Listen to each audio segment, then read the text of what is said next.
Akari Chargers maghihiganti ngayon sa Sauce Coffee Thunderbirds dahil wala ng import. Sauce Coffee kabahan na. Capital One Solar Spikers babalakan at susubukan talunin ang PLDT para mapaghiganti ang Creamline. PLDT sobrang lakas daw, hindi kakayanin ng Capital One. Pag-uusapan natin yan at bibigyan ng preview ang dalawang game ngayong araw, February 12, 2026 at syempre latest, Alas Pilipinas new head coach. Saan kaya siya magko-coach? Ating alamin.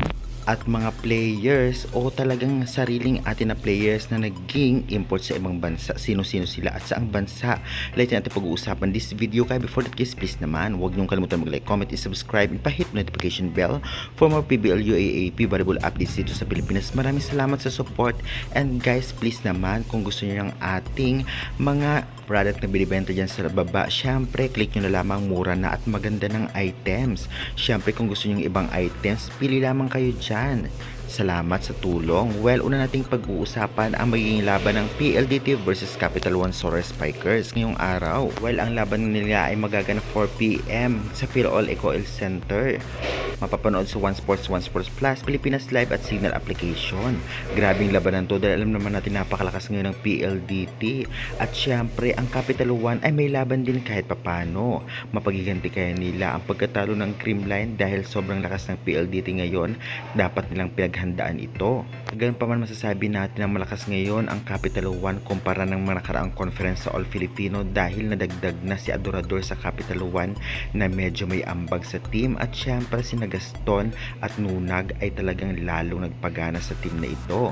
Well, kayanin kaya nila ang galing ng PLDT, especially sa blockings at opensa ng PLDT, at kahit na sa setting skills ni Pajardo na talaga namang napakatalino, at grabe din si Arado sa depensa. Kaya naman syempre kailangan galingan ni na Bella Belen, Adorador at iba pa. Syempre laban din kung laban, kaya good luck na lamang. Sunod na laban din ay magaganap ngayong araw, Sauce Coffee versus Akari Chargers. Well, ang kanilang laban magaganap ngayong araw din 6:30 PM sa PhilAll Ecoil Center. Mapapanood din sa One Sports Plus, Pilipinas Live at Signal application.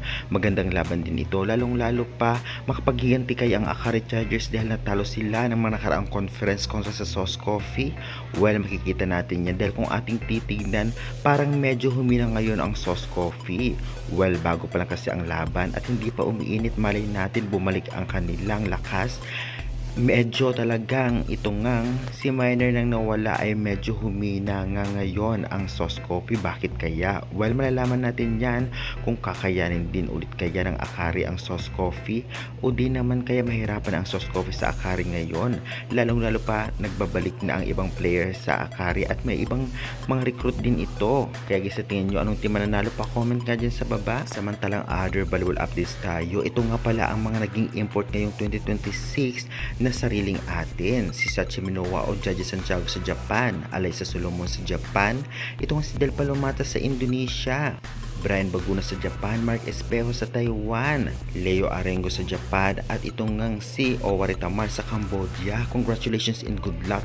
Palakasin pa ninyo lalo ang inyong experience para magamit dito sa ating sa Alas Pilipinas. Kaya good luck na lang. Siyempre, welcome din natin ang magiging head coach ng Alas Pilipinas U17 na talagang magaganap ngayong taon. Grabe, sa Chile nga magaganap ang labanan. At ang ito nga ang head coach, si Babes Castillo.